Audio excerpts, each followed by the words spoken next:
Hi everyone, my name is Nicholas Cisneros, and today, for my news section, I will actually be talking about something that's been in the news for the last, actually, it's been in the news for the last few years, but uh, barely became official this past April, and it has to do with the sports facility, which is also why I'm very excited to talk about it and speak about it, and that is the Oakland Athletics relocating from Oakland to Las Vegas. So, like I said, this past April, the Oakland A's officially announced that they would be moving the team to Las Vegas. This has been going around for a while. A lot of questions on whether or not they'd stay, whether they'd leave. Vegas was always one of the first options that they were, one of the only options they were really considering. And one of the reasons why they plan on moving the team to Las Vegas is because after this news had broke, it was revealed that negotiations between the team and the city had ended, meaning that Oakland was pushing really hard to try to get the A's to stay. The issue was they didn't want to provide any taxpayer money for a stadium, kind of leaving it in the owner's pocket, leaving it in the owner's hands to fix a stadium out of pocket, which is John Fisher. However, Vegas was more than happy to let him know that they would help him build the stadium, which was more appealing to him.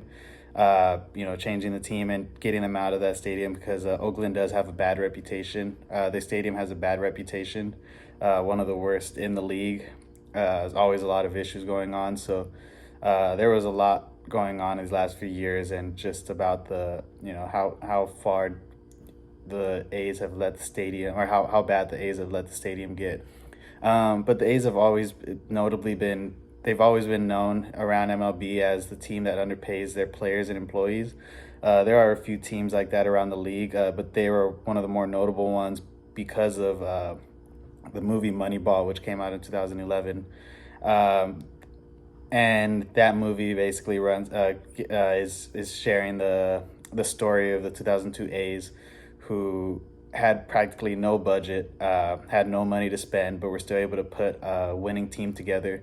And they kind of kept that formula for years to come, for years past up until recently, when the GM, when their GM Billy Beane left recently. They did all they could with the money they had and still were able to put together a winning team. But it doesn't have really good. There's not a lot of longevity with that strategy, just because you run the risk of just not keeping any of your good players, and they were constantly getting rid of their players as soon as they hit free agency, because they just had no intentions of bringing them back and signing them, because they knew they were going to be worth a lot more than they could spend. So the A's have always had this reputation of being very cheap and not wanting to spend anybody else's money. However, John Fisher is not one of it isn't the least richest owner in the league. So a lot of it is just he's kind of carrying off that reputation that the team doesn't have any money, and so I think this is bad news. I know a lot of people kind of see it as a net positive that they're gonna have a state-of-the-art facility in Las Vegas. But the reason why I see that it's bad news is because the A's have been in Oakland for 55 years and built a whole community there. They've been at different locations in the past. They were actually before that in Kansas City, and before that in Philadelphia. But Oakland is the one where they had their most of their success and built the biggest community, and they built one of the biggest fan bases in MLB. And a lot of baseball fans can probably acknowledge that A's fans are very passionate. I know a few A's fans as well that are very disappointed with this news. And they built a whole community. They did a lot of funding for the youth programs out there in Oakland, like every other MLB team does. They did all they could to kind of make that connection with the city and the team, and just to take it all away. And not to mention that John Fisher is also from the Bay Area, so it's not like an owner coming in and just getting a baseball team he has no history with and moving them out of the city. He's moving them out of his own city.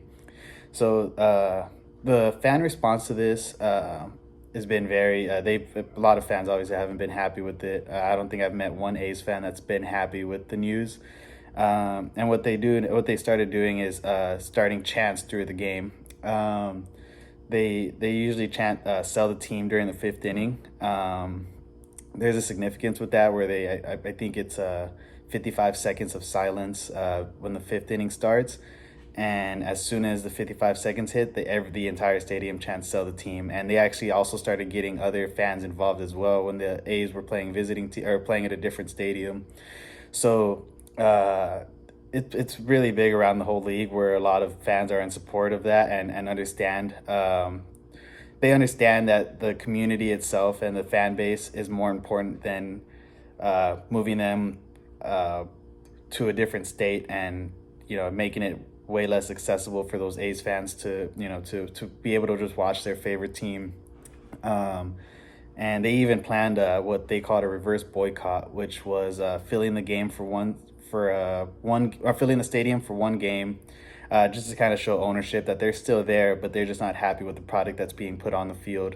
And I think a lot of fans could relate to that. I know there's a lot of teams that have this, that have a reputation of not having fans when they're not successful. So I do think that this does a lot of harm for the community, for the fan base. And I personally, like, for myself, I think it's pretty obvious where I stand with it and how I feel about it. I don't think a lot of people could really see it that way. Like I said, more people probably see it as a net positive. But yeah, by the All-Star break, Commissioner Manfred had basically announced that the relocation process had already begun. And renderings of the new stadium were actually released sometime last month. So very, very much making it official and kind of cementing the fact that the A's were going to be moving. And aside from everything else I've mentioned, another reason why I believe it's not going to work at all is because it's already happened with the Raiders, where the Raiders have been there for the last few years, and the stadium doesn't nearly get as filled as when it did when they were in Oakland. I myself am a Raiders fan, so a few years back, my family, we would always go to Raider games, and every time we went, it was all black jerseys everywhere. It's that whole stadium, everybody's wearing Raider uniform, Raider jerseys, Raider merch and stuff. So, and seeing where it is now, where the opposing team very much dominate the stands, and it's not fun to see because it gives them a bad reputation.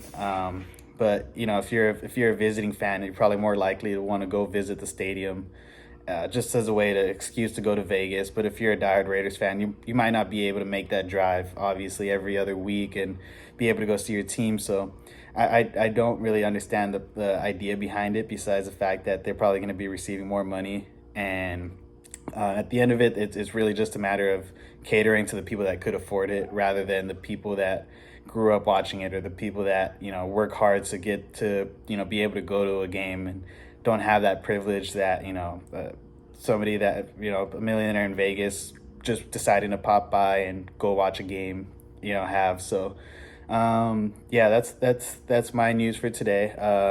I know there's always a lot of updates going on, and I'm always more than happy to talk about situations like this, because I do believe that A's fans deserve better, and I do believe that they deserve a new stadium in Oakland where they're rooted in, and it's not fair that they just kind of take this away from them. But yeah, thank you so much.